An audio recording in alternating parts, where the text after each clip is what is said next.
Conversando sobre filosofia, política e artes, tecemos o cotidiano, transmitimos realidades.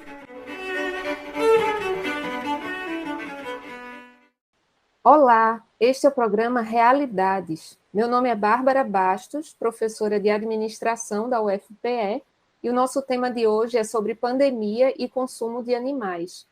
E para falar sobre o tema, convidamos Diego Guedes, professor do curso de Medicina da UFPE, no campus de Caruaru, que é médico infectologista e doutor em Medicina. Estamos em abril de 2022, uma fase menos grave da pandemia de Covid-19, embora ainda considerada pandemia pela OMS, e estamos vendo no Brasil a retirada de várias restrições. Já faz algum tempo que estão liberados vários tipos de eventos com mais pessoas, a obrigatoriedade de uso de máscaras foi tirada ontem em Pernambuco, alguns estados brasileiros já tinham liberado há algum tempo, mas ainda não sabemos exatamente quando vai ser declarado o fim dessa pandemia. Nós convidamos Diego para conversar sobre a relação entre pandemia e o consumo de animais. Existe um livro, lançado em 2020 pela editora Elefante, Pandemia e Agronegócio, de Rob Wallace, que fala da relação entre a produção de animais e a disseminação de uma série de doenças. A gripe aviária surgiu desse contexto, a doença da vaca louca, a gripe suína, e foram doenças que geraram alertas muito sérios da OMS, mas que não chegaram ao status de pandemia espalhado em todos os continentes, não chegou ao Brasil de maneira preocupante, como aconteceu com a Covid-19.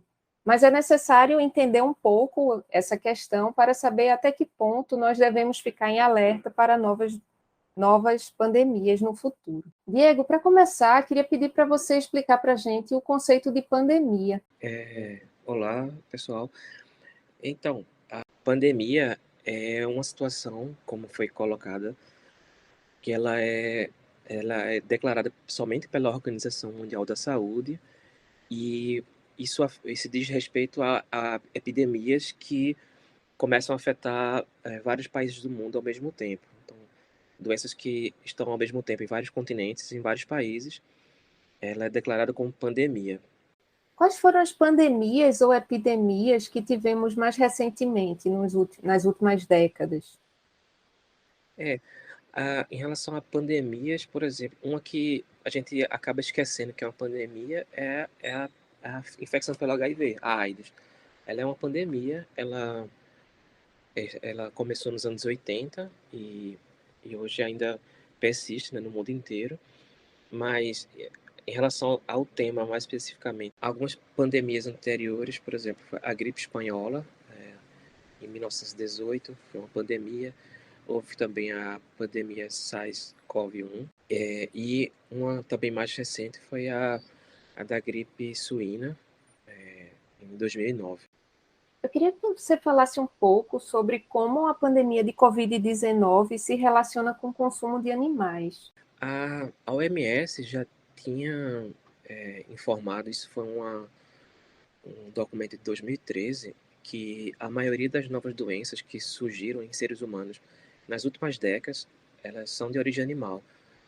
Cerca de 70% dessas doenças têm origem animal. Então, ou ela tem relação ou com a busca por alimentos, ou com a destruição do meio ambiente, ou com ambos, né? Muitas vezes isso se confunde.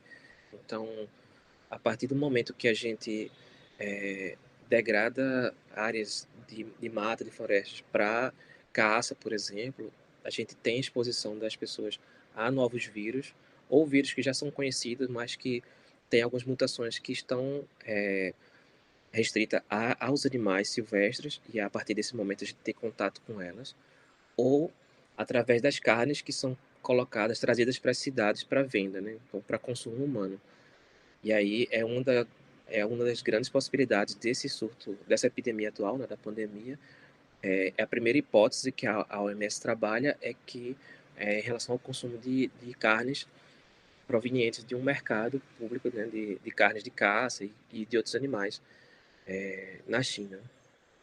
Então, a grande maioria dessas doenças Tanto que o próprio nome, né, das pandemias anteriores tem relação, né? É gripe suína, gripe aviária. Então, todas elas têm o componente criação intensiva e contato direto de seres humanos com animais doentes, seja eles animais em criação, confinamento, seja animais de caça.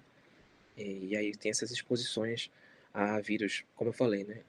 Ou às vezes desconhecidos, ou vírus conhecido, mas que ficam restritos àquele ciclo silvestre. O fato de estar restrito nesse ciclo torna mais perigoso o vírus? Depende, alguns casos sim, por exemplo, como o Ebola, ele é um vírus que normalmente está encontrado em morcegos na natureza, e em alguns locais tem esse hábito também, por exemplo, de consumo de carnes de caça, como morcego. Alguns outros vírus podem estar relacionados a símios, por exemplo, que tem a macacos ou outros símios, que tem inclusive proximidade genética com os humanos. Então, isso é uma facilidade em alguns vírus para esse pulo que a gente fala entre espécies. Então, não necessariamente a gravidade vai ter relação, mas a partir do momento que a gente tem contato com um vírus que a gente não conhece, isso pode ser um fator agravante, sim, porque a gente não vai ter vacina, não vai ter medicação. Então, pode se tornar assim, uma coisa grave, como foi o SARS-CoV, por exemplo, né? O SARS-CoV-2 agora. A gente não tinha vacina, a gente não tinha tratamento específico, e um vírus que se espalhava muito rápido, né? Se espalha muito rápido.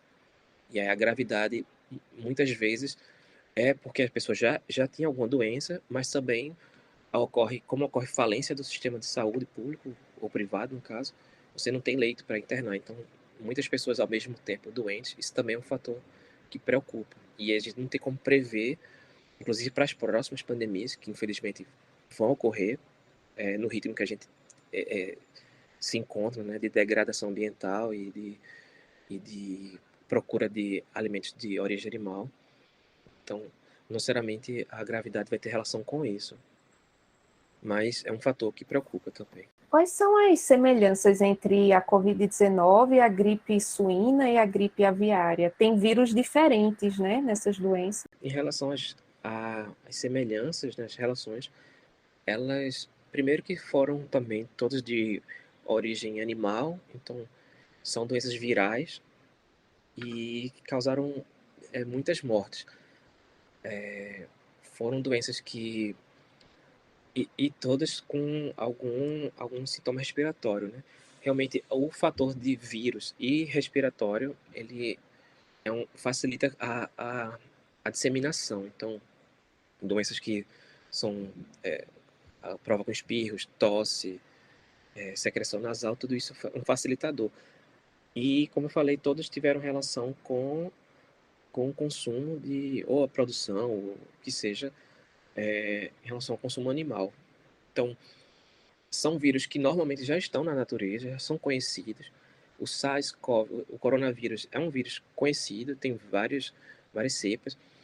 Os morcegos, por exemplo, no Brasil tem vários que naturalmente eles já carregam esse vírus de forma natural, como eu falei, mas eles estão restritos ainda a um ciclo silvestre, a um equilíbrio que existe na natureza. Então, a partir do momento que a gente quebra isso, que é o protótipo das pandemias, né, das epidemias, a gente quebrar ciclo natural, invadir áreas de mata, de floresta, e ter esse tipo de consumo de coisas de origem animal, isso são as semelhanças, né? Seria, como eu poderia falar, a fórmula para criar uma pandemia, né? Uma epidemia nova. Então, normalmente são vírus que, como eu falei, eles são conhecidos, eles acabam tendo mutações, e aí, a depender do grau de exposição e da intensidade de exposição dos humanos com esses animais, ele acaba tendo esse pulo entre espécies, e daí eles conseguem proliferar entre os humanos. Não é uma coisa tão simples, imediata, rápida, mas a frequência e a intensidade, isso vai fazer com que o surgimento da epidemia aconteça. A gripe aviária e a gripe suína, qual foi a explicação para elas terem surgido e terem se espalhado?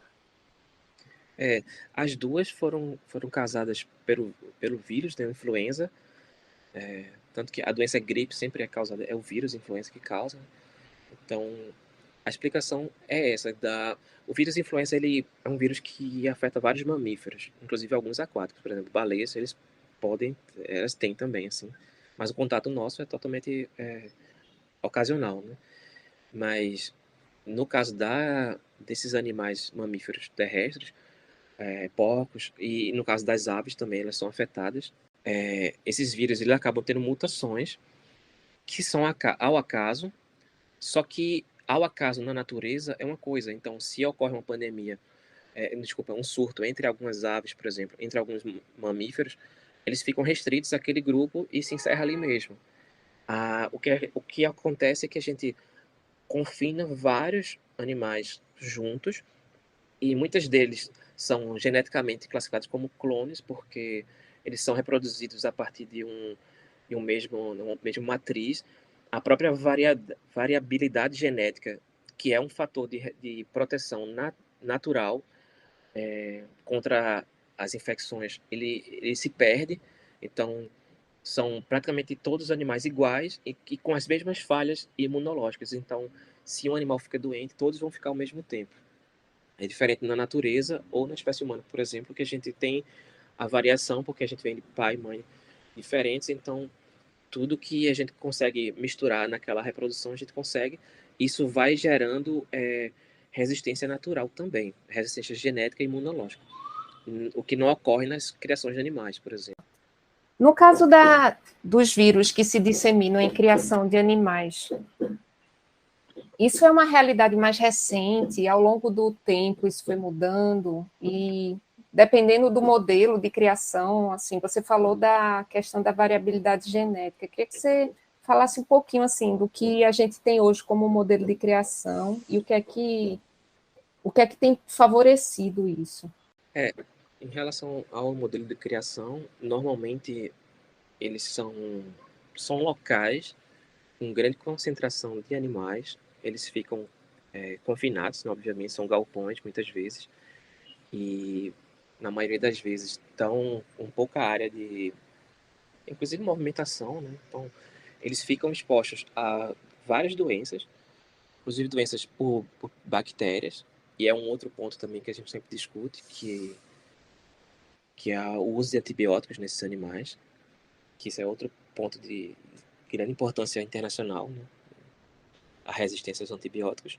Mas pensando na epidemia, nas pandemias, tem vários fatores. Por exemplo, a, a variação genética, ela praticamente não existe, né? Então, são animais que são praticamente cópias uns dos outros. Então, com essas reproduções assistidas, né, que eles fazem nessas fazendas, nessas criações.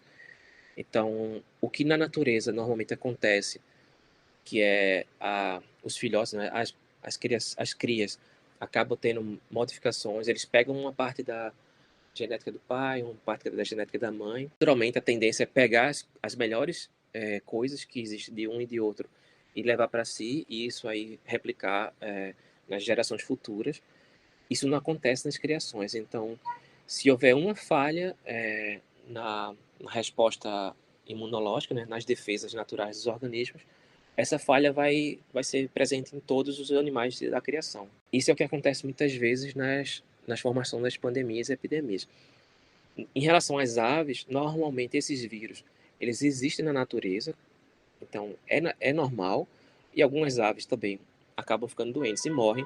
Só que o que acontece é que o fator de voar, né, das aves, isso facilita muito a disseminação. Então, as criações acabam sendo afetadas por aves migratórias, muitas vezes, que, como eu falei, são naturalmente, muitas vezes, infectadas e elas respondem ali mesmo naquele ambiente, encerrando aquele ciclo ali mesmo.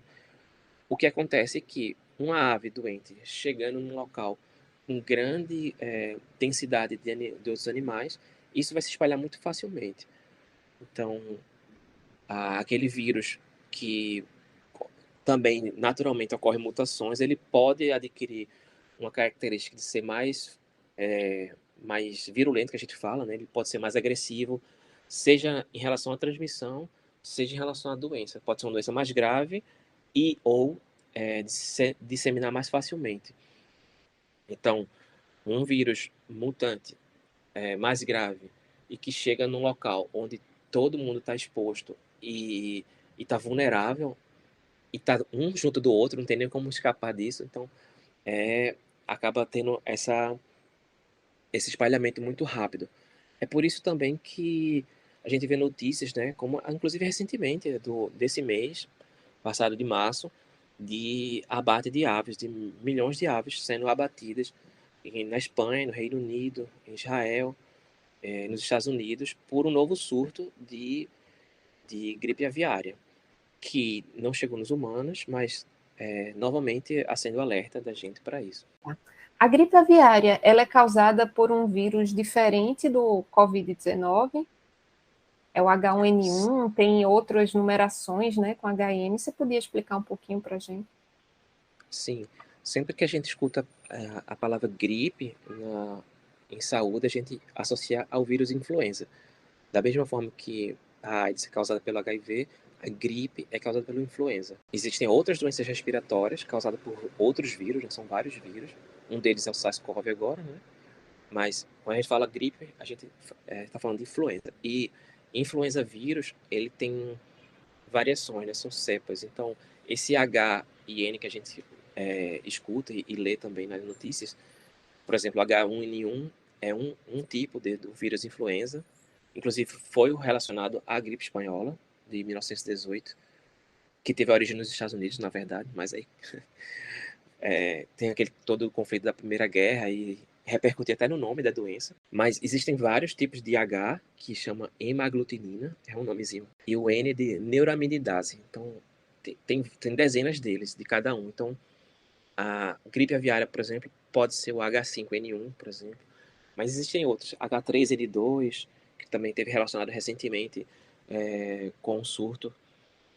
Durante a pandemia do coronavírus ainda apareceu um outro surto, né, desse H3N2, que chegou até o Brasil, mas se encerrou por ali mesmo, em dezembro agora do ano passado.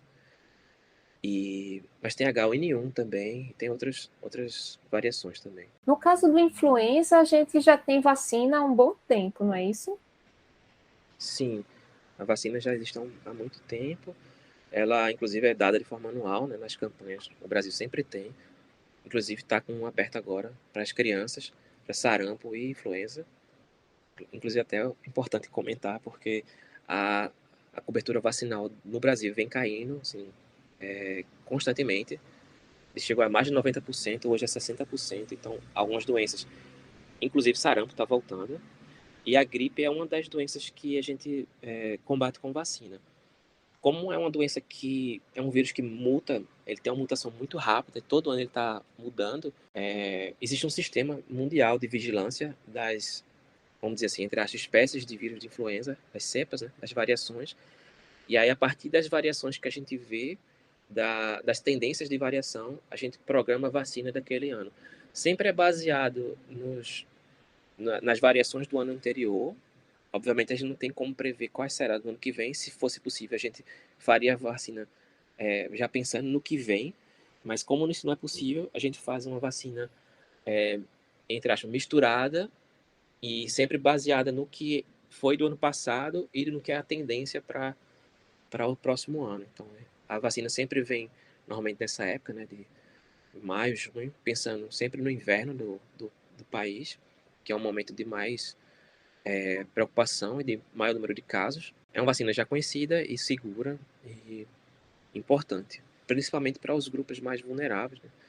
Pessoas que têm doenças pulmonares, crianças, as pessoas mais idosas, profissionais de saúde, mas ela é disponível para a população em geral também, principalmente em momentos de epidemias. No caso específico da influenza, que, enfim, já mais de uma vez tiveram surtos de aves, né, contaminadas, não existe nenhuma forma de tentar prevenir a disseminação entre os animais na criação? Existe algum manejo de evitar o contágio na produção de aves, você sabe? Normalmente o que é feito é tentar evitar ao máximo o contato das aves de criação com as aves selvagens, né?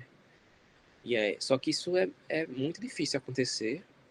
Teria que ter realmente um local totalmente isolado, fechado, e isso aí ia favorecer, de qualquer forma, a produção de outras doenças e, e o uso de mais ainda antibióticos e tudo mais.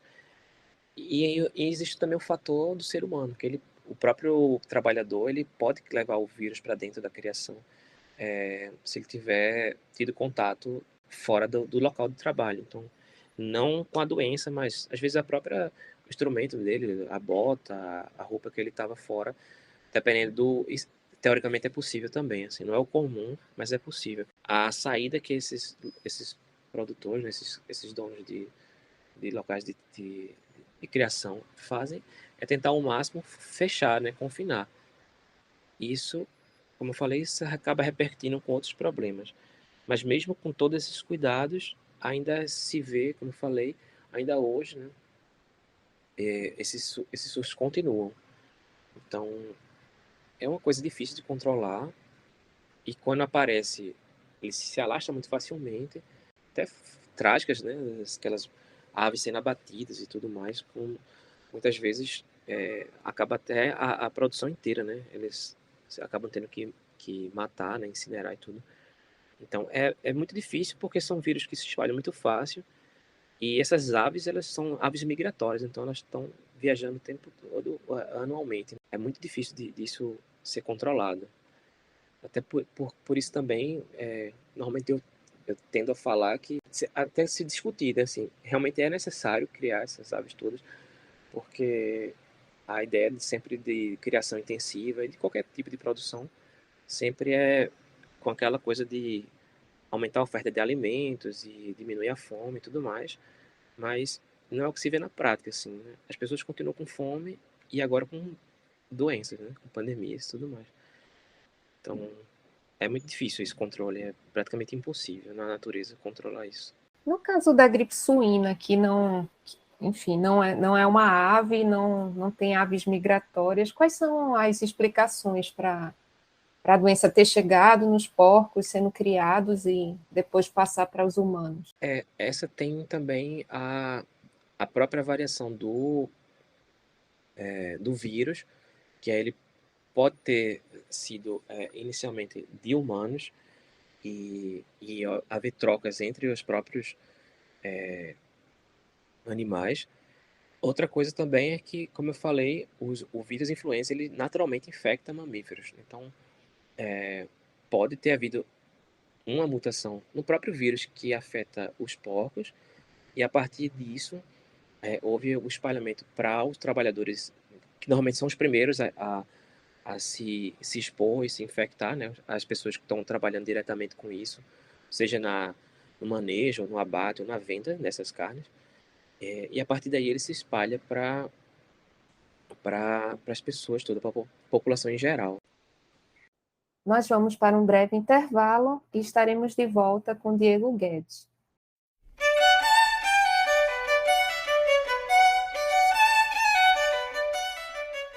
Em breve seguiremos tecendo realidades.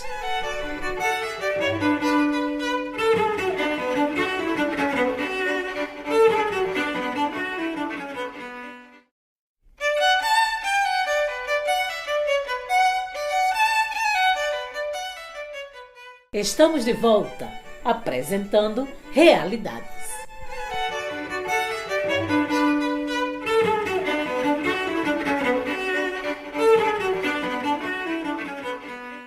Olá, estamos de volta ao programa Realidades. Hoje estamos entrevistando o professor Diego Guedes, da Universidade Federal de Pernambuco, conversando sobre o tema pandemia e consumo de animais. Você comentou antes que não são só os vírus que são a preocupação em relação a doenças que passam de animais para humanos, mas também tem a questão das bactérias que se disseminam nas criações. Você podia falar um pouco disso? Sim, esse também é um ponto que a própria Organização Mundial da Saúde coloca, inclusive no site deles e tudo. O que eu acho bem importante, assim, né, que A OMS fala disso, das epidemias causadas por, por origem animal, fala também da resistência aos antibióticos como uma grande preocupação para o futuro da humanidade, inclusive, mas a gente vê pouca discussão na prática, né? Então, em relação à resistência aos antibióticos, já tem alguns trabalhos, né? Inclusive a própria OMS e a ONU já coloca no site que até 2050 mais de 10 milhões de pessoas podem morrer por conta de falta de antibióticos para tratar. Então, vai matar mais do que câncer, por exemplo. Só que a gente consegue, teoricamente, evitar esse uso indiscriminado, né? A gente sempre tem principalmente na mídia, assim, né, a gente ouve muito em relação a, ao uso irracional do antibiótico das pessoas, né, que compram sem receita, ou os profissionais de saúde, no caso dos médicos, prescrevem de forma errada e as pessoas tomam de forma inadequada, né? Ou esquece a dose, ou toma demais, toma de menos. Porém, o uso em humanos, né, na saúde humana, ele é de 20 a 30% do total de antibióticos consumidos. 70 a 80% dos antibióticos consumidos no mundo inteiro, e o Brasil não é diferente, é para a criação de animais, para consumo, né? Então, são toneladas de medicamentos antibióticos que são dados anualmente para esses animais, seja para prevenir doenças, seja para diminuir perdas, no caso por mortes, ah, dentro desses confinamentos, e também tem um uso como promotor de crescimento, acelerador de crescimento desses animais. O Brasil ele responde por uma grande produção de carne, né? É um grande exportador de carne, inclusive, e a gente também é um grande utilizador, consumidor desses antibióticos. E são antibióticos que boa parte deles são os mesmos que a gente usa em hospitais, por exemplo, usa nas pessoas. A diferença é que nesses animais, o uso, ele muitas vezes, como eu falei, ele não é para tratar individualmente um animal, né? Como é o que acontece nos seres humanos. Então, eles acabam dando doses que a gente coloca como subdose, né? Que é o que a gente fala. São doses que não são para tratamento, como eu falei. Muitas vezes são para prevenir alguma doença que fatalmente eles vai acontecer, né? Devido às condições de criação, inclusive, né? Eles são confinados, muitas vezes são pisoteados, eles ficam doentes, as próprias grades, né, machucam esses animais. Então, eles ficam cercados até dos próprios dejetos, né? Então, o perimento ali aberto com o dejeto do animal. Então, é, é óbvio que isso vai causar alguma doença. Mas, como eu falei, também como promotor de crescimento. Então, esses animais recebem doses diárias, né, contínuas de medicamentos antibióticos. Esses antibióticos, eles muitas vezes eles não são totalmente processados pelo organismo, então ele pode sair também nas fezes, por exemplo, nos dejetos desses animais, e acaba contaminando o próprio solo, a água. Então a gente pensa sempre doença infecciosa, né, no animal, mas a gente esquece, por exemplo, que esses dejetos são absorvidos pela água, pelo solo, por exemplo. Então as bactérias que vivem no solo, que são responsáveis, por exemplo, por fixar nitrogênio nas plantas, elas podem ser afetadas. Então, a própria agricultura ela pode ser afetada com isso. Essa água que o solo absorve, ela vai para o lençol freático, por exemplo. Então, esses antibióticos eles podem estar presentes também em água de córregos, águas que são bombeadas de poços, por exemplo. É uma tragédia, né? Assim, ela é uma substância que ela pode entrar dependendo de qual seja, em toda a cadeia, né, seja desde da parte da produção até chegar na cidade. Assim. Então, a resistência aos antibióticos é um problema mundial, é um problema grave.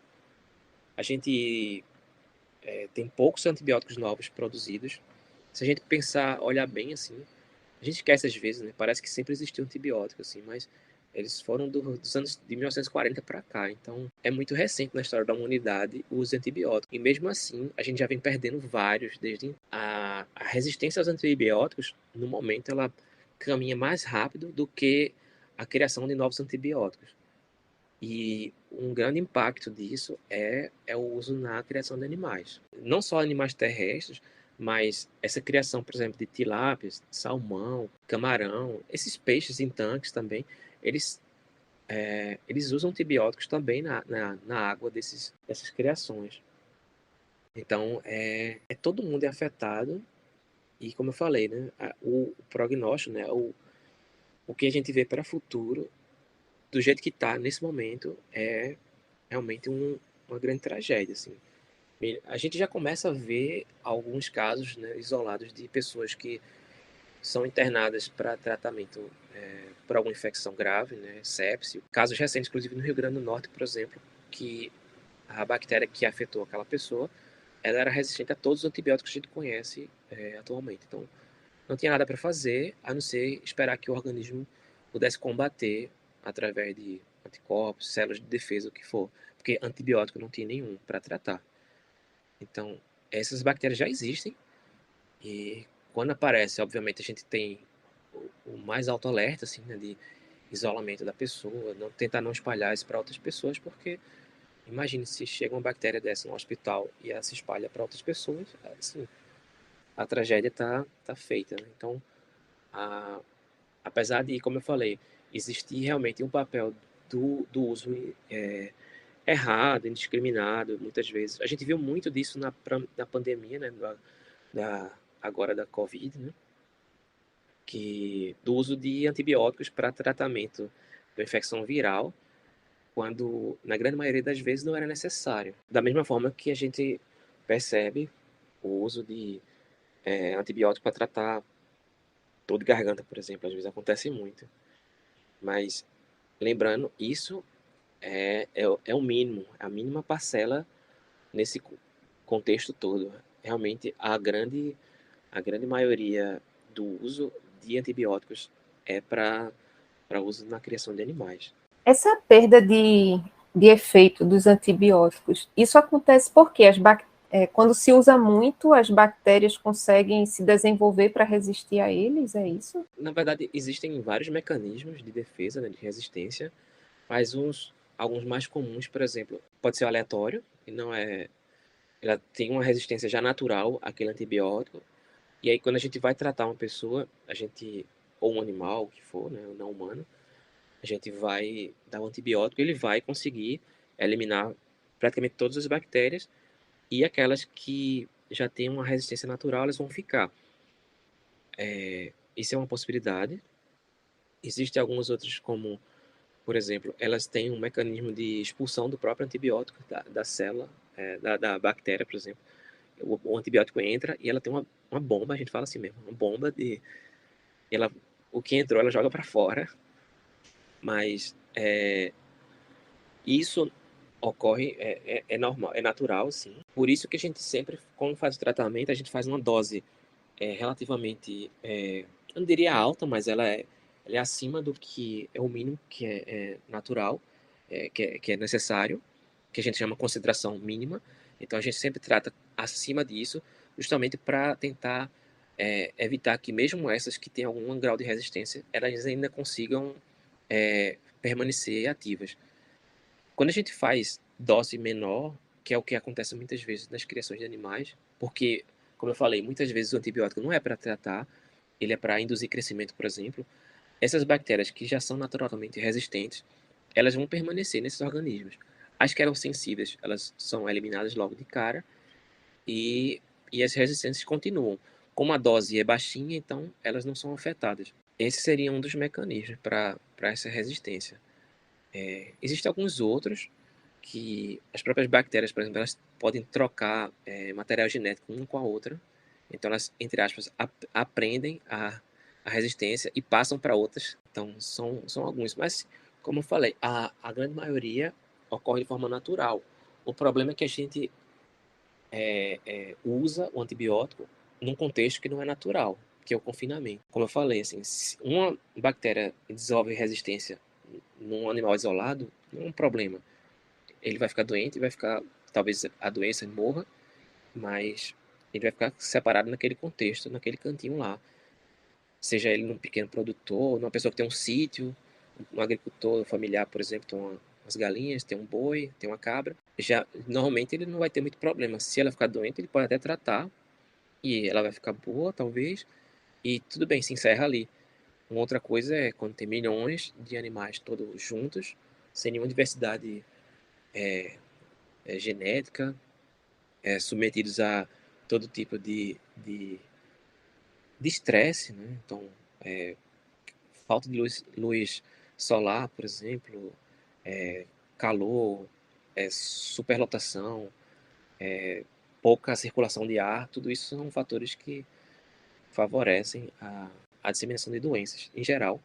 E as bactérias também. A resistência, muitas dessas bactérias são eliminadas através das fezes, por exemplo. Então, se tem vários animais, um colado no outro, e estão em contato diretamente com fezes de animais, então, normalmente, essas bactérias vão para esses outros organismos, né? Vão para esses outros animais. E aí é muito fácil de espalhar. Então, a gente não consegue controlar isso e quando aparece já é tarde. Alguns estudos, por exemplo, falam eles fazem... Isso é estudo assim que eu já vi em congresso europeu, por exemplo, microbiologia médica. Então, existem... Inclusive, eu lembro uma das mesas principais foi justamente para discutir a resistência bacteriana e a criação de animais. Então, você vê que tem uma importância realmente, mas, por outro lado, a gente não vê muita discussão entre a sociedade, pelo menos aqui no Brasil. Alguns estudos, por exemplo, falando da contaminação, por exemplo, de instrumentos, de botas, por exemplo, ou materiais de uso próprio do trabalhador da agricultura, que está em contato com esses animais na criação. Então, esses genes de resistência bacteriana, por exemplo, eles podem ser levados, por exemplo, para dentro da casa da pessoa que trabalha, e daí ele entra nessa cadeia. Isso é comprovado, assim, né? Através desses estudos que falam todo o caminho da resistência da bactéria, desde o animal, da criação, até chegar ao supermercado, por exemplo. Alguns estudos, inclusive, analisaram carnes de supermercados e viram genes de resistência dentro dessas carnes. Obviamente, quando tem cozimento e tudo mais, boa parte disso é eliminado. Mas a questão da resistência, de criar resistência, isso já por si só já é um problema. Porque você carregar esses genes de resistência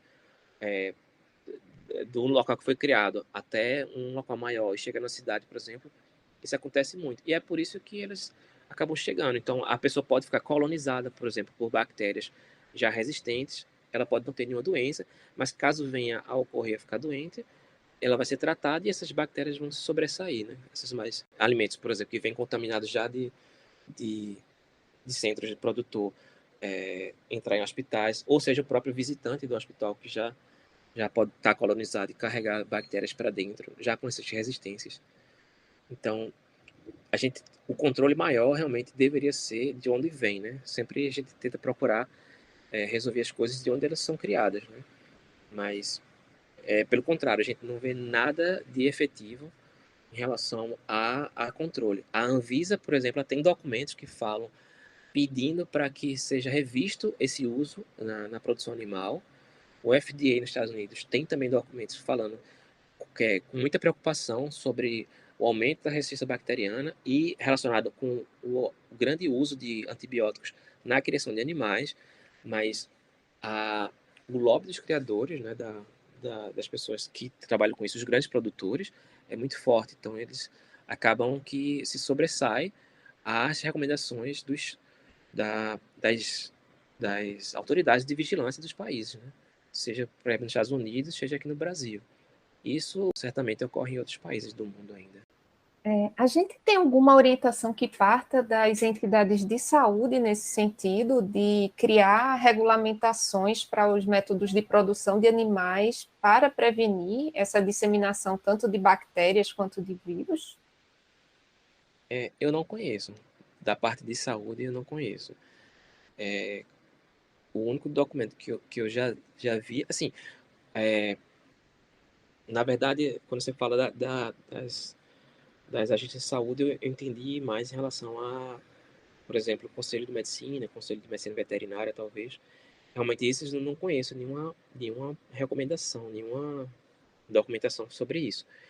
A Fiocruz, ela tem, por outro lado, ela tem publicações textos nos sites e alguns estudos também, né? Mas ela tem a, matérias falando dessa preocupação, tanto em relação à criação de animais terrestres, né, como falei, porcos e aves, seja também com animais aquáticos. A Anvisa ela tem um documento também falando disso, tentando regulamentar esse uso, mas na prática eu não sei como é que funciona essa fiscalização, porque existem normas, né, para o uso dos antibióticos, existem indicações, mas em relação à fiscalização eu realmente não sei dizer. Mas pelo menos da parte da Anvisa e da Fiocruz, né, que são uma governamental, né, no caso da Anvisa, que ela regulamenta esse tipo de atividade, e no caso da Fiocruz, principalmente na parte de saúde pública, né, eles têm muitos trabalhos falando sobre isso. Existe essa preocupação e, de certa forma, uma cobrança, meio que seja uma cobrança meio social, assim, mas na prática realmente eu não sei como funciona a fiscalização no Brasil. É porque a gente consegue ver que tem vários estudos que apontam para essa relação, mas a gente não tem uma legislação que impeça que permaneça esse modelo, né? Eu vejo que se justifica muito esse modelo de produção pelo menor custo, né? Então, existe um discurso de se conseguir produzir alimentos de origem animal a preços mais baixos para a população com modelo de confinamento de larga escala. Só que esse é o mesmo modelo que está sendo um celeiro de vírus e bactérias que são muito perigosos para a humanidade, né? Ao mesmo Sim. tempo, a gente tem orientações por exemplo, o Guia Alimentar para a População Brasileira aponta que o Brasil tem um consumo de alimentos de origem animal muito superior ao que seria recomendado para uma alimentação saudável. E existe uma recomendação de redução, né? Você quer comentar um pouco sobre isso? Então, o que é que a gente, como sociedade, pensando um pouco além estritamente da questão sanitária, o que é que a gente poderia estar refletindo e discutindo em relação a buscar sanar esses problemas? Em relação ao consumo, de fato, assim, a alimentação de origem animal, ela por si só, ela, de certa forma, ela é primeiro que o nosso organismo, ele não depende da alimentação de origem animal, assim, então é possível, completamente possível viver e viver bem, seja em qualquer faixa etária, seja em qualquer época da vida ou situação, gestação, o que for, é possível viver sem o consumo de alimentos de origem animal. Para as pessoas que consomem, de fato, a sobrecarga de proteína, principalmente proteína animal, ela tem impactos na saúde, né? Principalmente nas doenças renais, por exemplo. Então, o rim sobrecarregado com proteínas, ele acaba adoecendo. Fora os outros fatores, né, como o colesterol, que também é de origem animal, as gorduras em geral. Então, existe uma preocupação em relação à saúde para esse tipo de consumo, né? Fora a relação direta em relação à geração de doenças e de resistência bacteriana. A outra coisa importante falar em relação à saúde, mas aí pensando em saúde pública também, é a questão da própria atividade de pecuária e principalmente do abate com relação a doenças mentais e doenças relacionadas a esforço repetitivo, por exemplo, ou traumas e amputações. No Brasil, é um dos principais adoecedores, vamos dizer assim, mentais, é a atividade de abatedouros. Então, muitos casos de depressão e ansiedade estão relacionados aos trabalhadores dessas linhas de produção, né, de abate, de corte, desossa e tudo isso. E muitos acidentes de trabalho, uma amputação de membros, né, de dedos, mãos e tudo, e lesões de esforço repetitivo, né? Principalmente tendinites, lesões do punho, estão muito relacionados a, a esse tipo de produção, né, de trabalho. Então, a saúde pública também ela é muito afetada em relação a isso. Então, Diego, pensando nas perspectivas do futuro, a partir disso que a gente discutiu hoje, o que é que você enxerga assim de cenários que estão apontando e de problemáticas que a gente precisa ter atenção? É, do jeito que a gente caminha, né, o futuro ele tá bem difícil. Ah, isso pensando em relação à doença infecciosa, né, pandemias, que é o que a gente está discutindo hoje. A, a criação de animais, ela vem ampliando, né, vem cada vez mais. Inclusive é estimulada, né, o consumo de carne e tudo mais, inclusive como status, né? Então, a, a busca de mais pastagens e de mais áreas para, seja para plantação de soja, né, porque é outra coisa impactante que é a ração para esses animais todos, seja área de pastagem ou áreas novas para criação e até de despejo de dejetos, que é outra problemática importantíssima, que vai junto com os antibióticos e tudo mais, é que essas áreas acabam sendo as áreas que antes eram florestas, né? Áreas de mata, por exemplo. Então, no Brasil hoje, um grande avanço sobre o Cerrado e a Amazônia, principalmente. Isso preocupa, inclusive do ponto de vista de doença infecciosa, porque, primeiro, você destrói um local que tinha um equilíbrio natural, então, animais que a gente sabe que são vetores de algumas doenças, por exemplo, febre amarela, por exemplo, eles estão restritos a áreas silvestres. Então, a partir do momento que a gente avança sobre essas áreas, a gente se expõe individualmente, então aumenta o número de casos dessas doenças, malária também, e acaba que esses insetos, por exemplo, e esses outros animais que estão lá em equilíbrio, eles passam a ter contato mais direto com nessas áreas urbanas e periurbanas. Então, doenças que a gente já conhece podem vir a acontecer em surtos e epidemias a partir disso.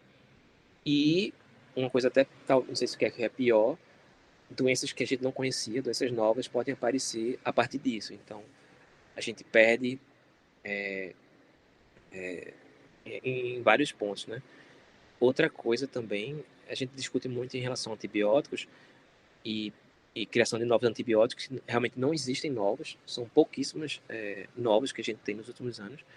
E boa parte dos antibióticos, na verdade, eles são descobertos de forma natural. Então, são fungos que produzem, algumas outras bactérias que produzem esses antibióticos, e a partir disso a gente isola e começa a produzir em escala industrial.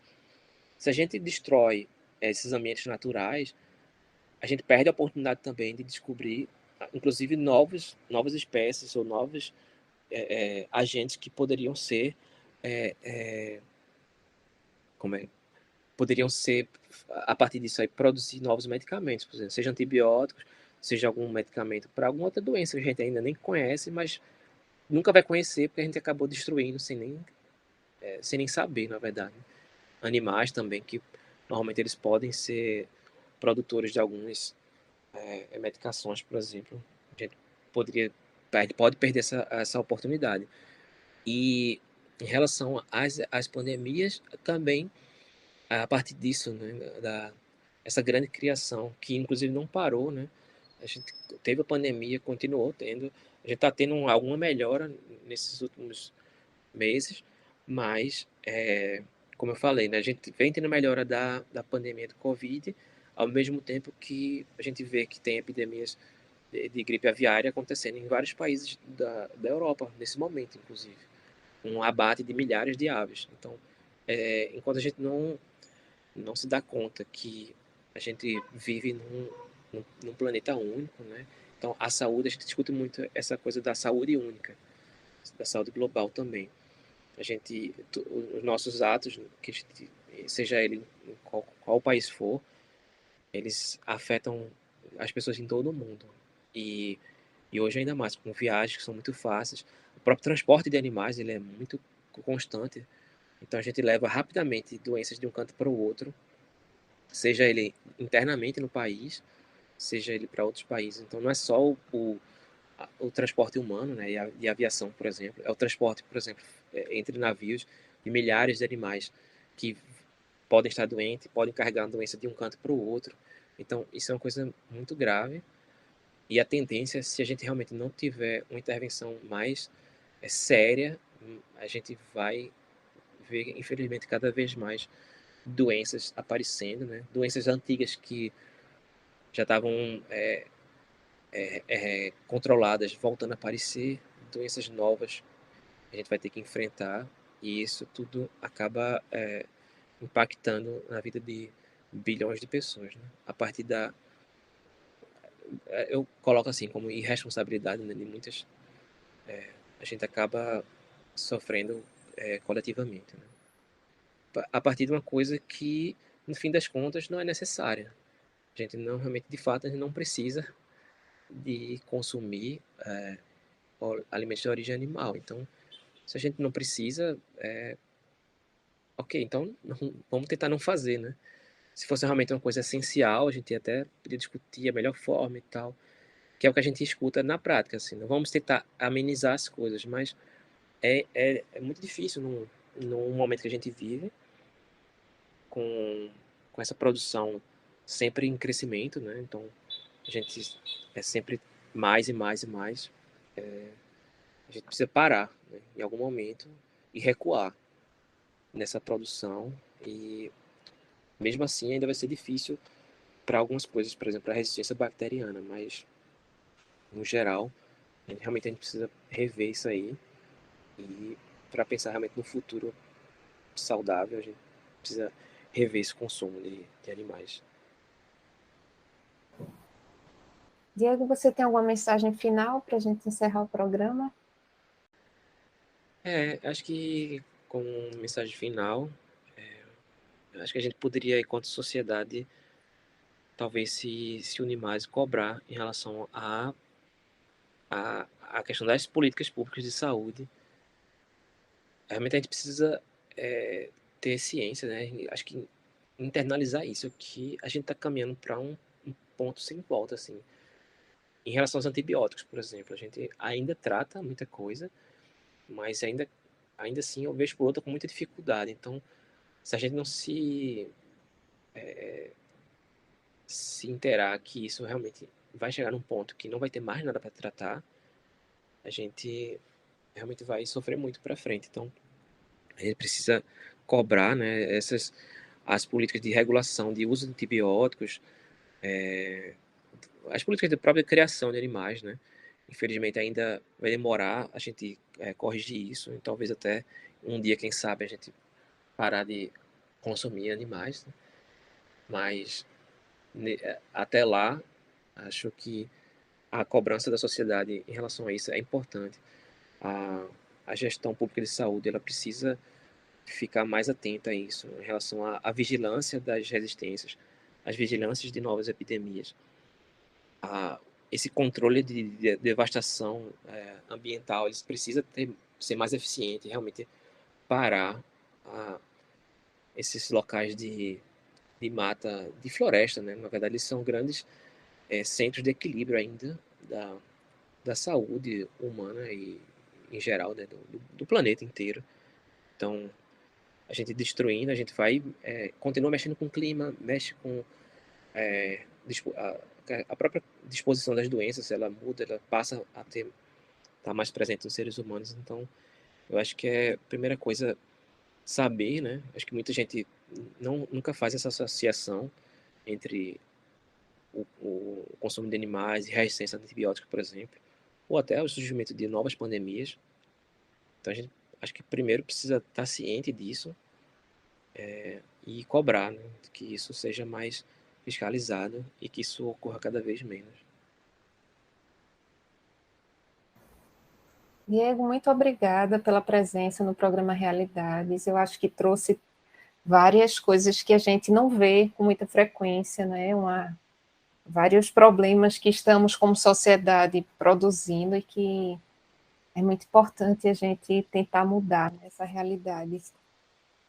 Então, obrigada, você ouvinte, e até o próximo domingo.